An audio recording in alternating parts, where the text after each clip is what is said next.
Welcome back, guys. Got the cab off, and I know you think, oh my god, the cab's off. Well, when Ford designed this truck, all the modern trucks are made for cab off work on the engine. So once you do this a few times, the cab comes off really quick. If I take my time, about an hour and 25 minutes, hour and 30 minutes, and that's pretty slow.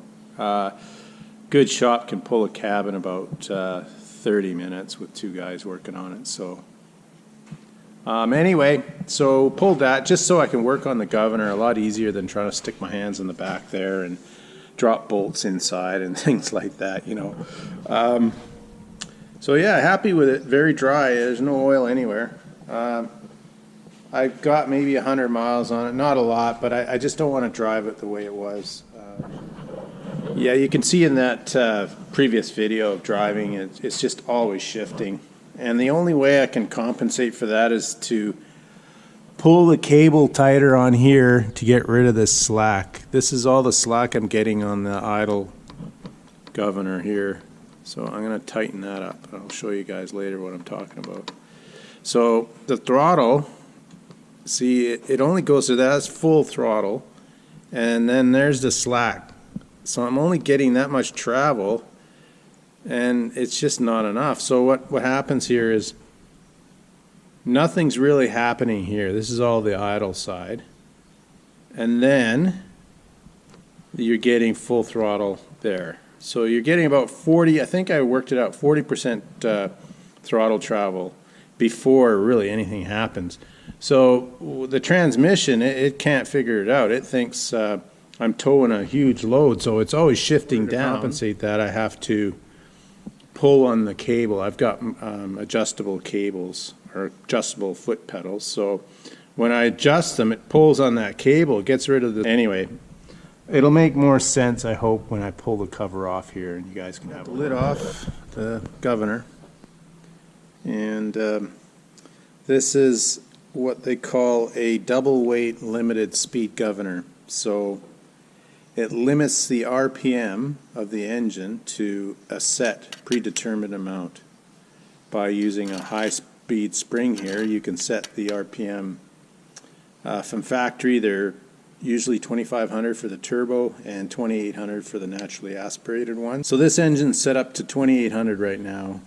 Before I had a full load of 3,000 RPM, but I've backed that down a bit just because of the new valve springs are a little thinner, and I don't want them to float. So what I was mentioning here with this throttle slack, this is the low-speed governor spring.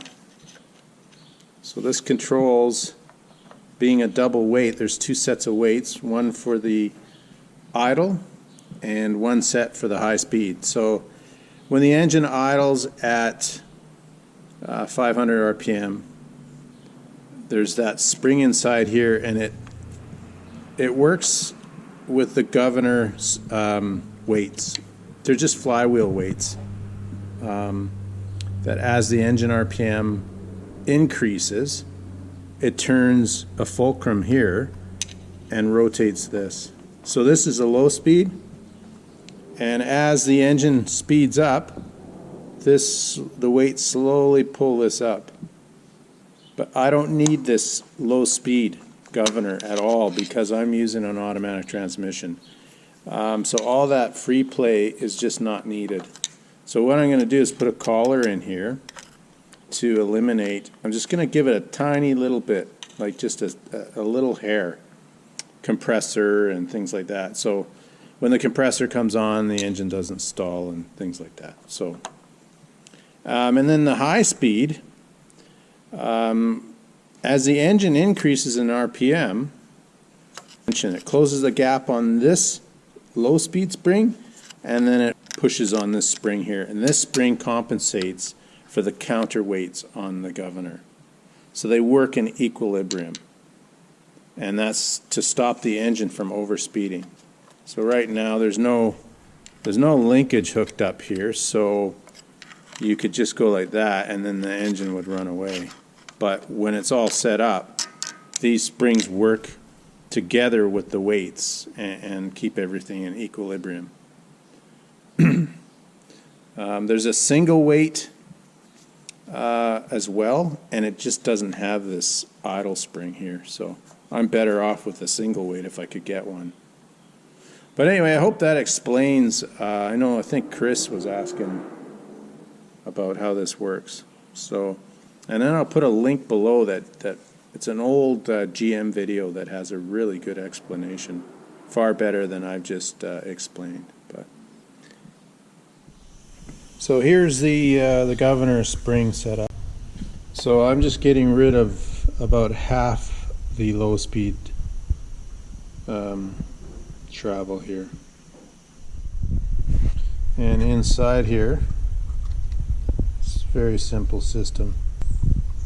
So that's your rod, your set screws here for your idle, and then as you tighten that up, it pushes against this rod, which in turn pushes against that spring and turns up the idle. So all I'm trying to do is get rid of half the travel here. So I still have a low speed governor, but not as much travel.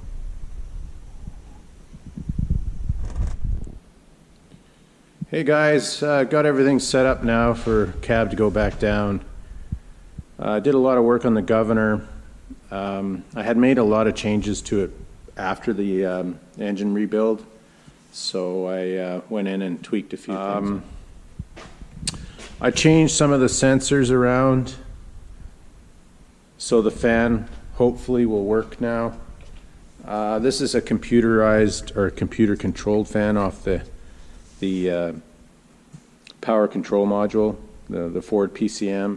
It's a really nice fan. It pulls like 10,000 CFM, and I'd really like to get that working.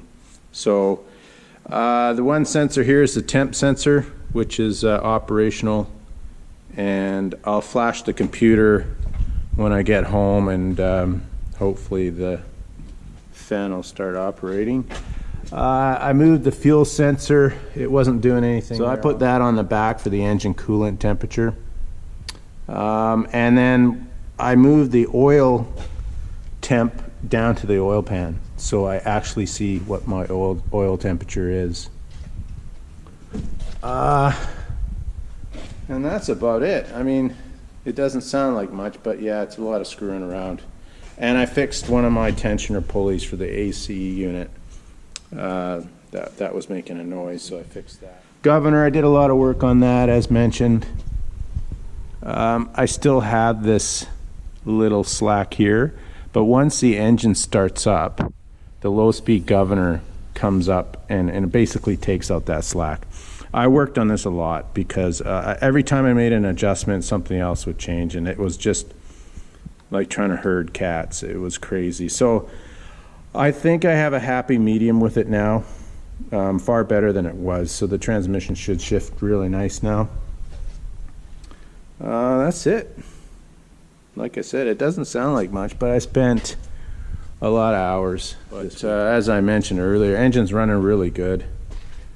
Now I just need to go throw some miles on it and see what breaks next. So next video will be back on the road again and adding up the miles. So I fixed the jakes as well, so that should work now. I found a problem in my main harness. This harness here, the pin had slid back, so it wasn't even turning on the jake, so that's fixed as well. Anyway, thanks for watching, guys. Hope you enjoyed that, and stay tuned for further updates on this silver swap into my F350. Thanks a lot, and take care.